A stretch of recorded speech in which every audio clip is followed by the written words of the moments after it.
You're standing at a party, holding a drink you didn't really want, looking for someone, anyone, to talk to. And across the room, there's that person. You know the one. They walked in 10 minutes ago, knowing nobody, and they're already laughing with a group like they've been friends for years. How? Are they just lucky? Naturally charming? Born with some magic social gene? Stick with me, because the truth is way cooler and way more useful than any of that. Here's the first thing you need to know. The people who make friends easily aren't running some mysterious program you can't access. They're just running a different setting in their brain. Think of it like a radar. Every single person has one, and it's constantly scanning the room. But here's the twist. Most of us have our radar pointed inward. It's scanning for threats. Do I look weird? Did I say the wrong thing? Is that person judging me? The easy friend makers, they've flipped the radar outward. It's scanning for opportunity. Who looks interesting? What's that person laughing about? I wonder what her story is. Same radar, totally different setting. And that one switch changes everything that happens next. But get this. The reason that switch matters so much is because of something called emotional contagion. Fancy phrase, simple idea. Emotions are contagious. Literally. Your brain has these specialized cells. Think of them as a biological Wi-Fi signal that pick up on the emotional state of whoever you're near.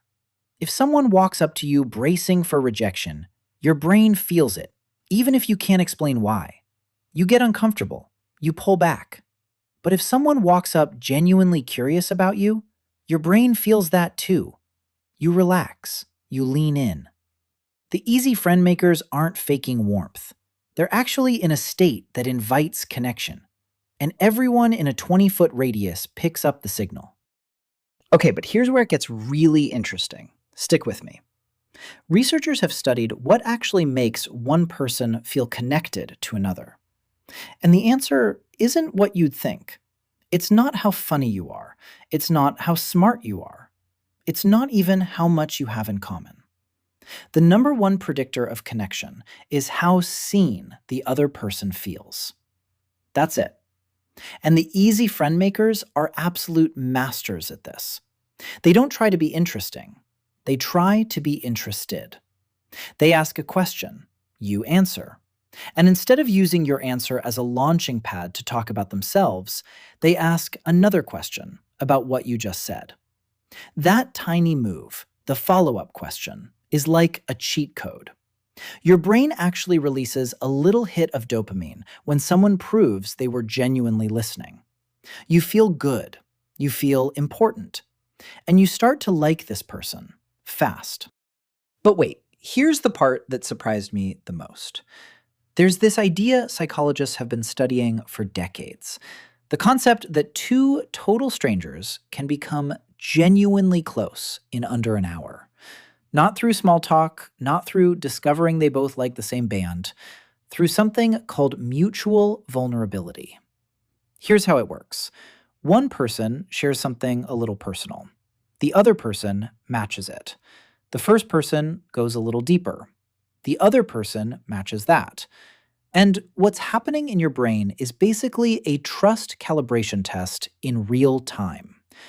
Every small act of openness that gets met with warmth instead of judgment sends a signal. This person is safe.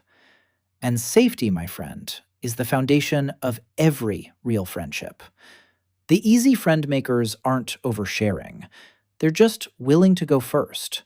They'll drop something slightly real, and most people are so relieved to escape the small talk loop, they'll happily match it. Here's the kicker, though. And this is the one that blew my mind. You'd think being impressive makes people like you more.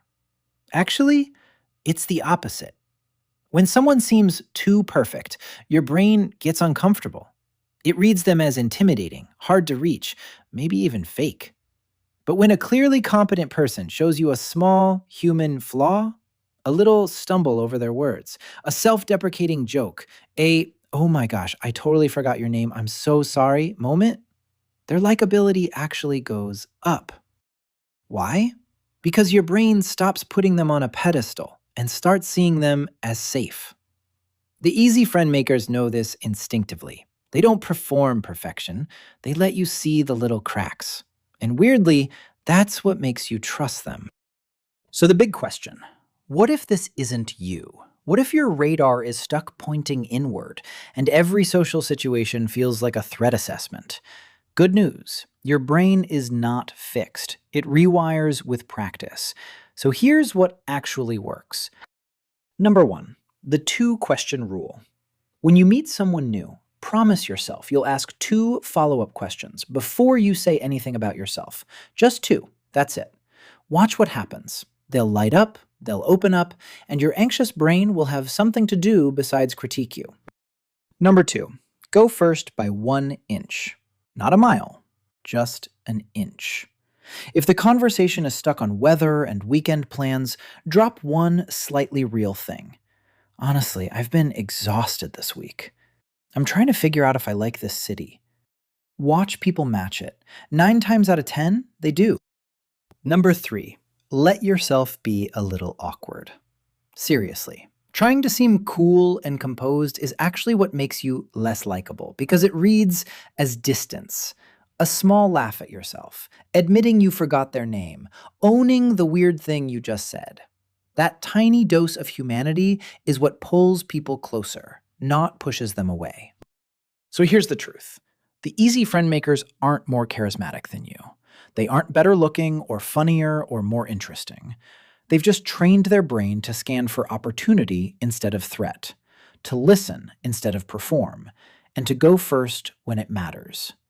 Every one of those things is a skill, and skills can be built.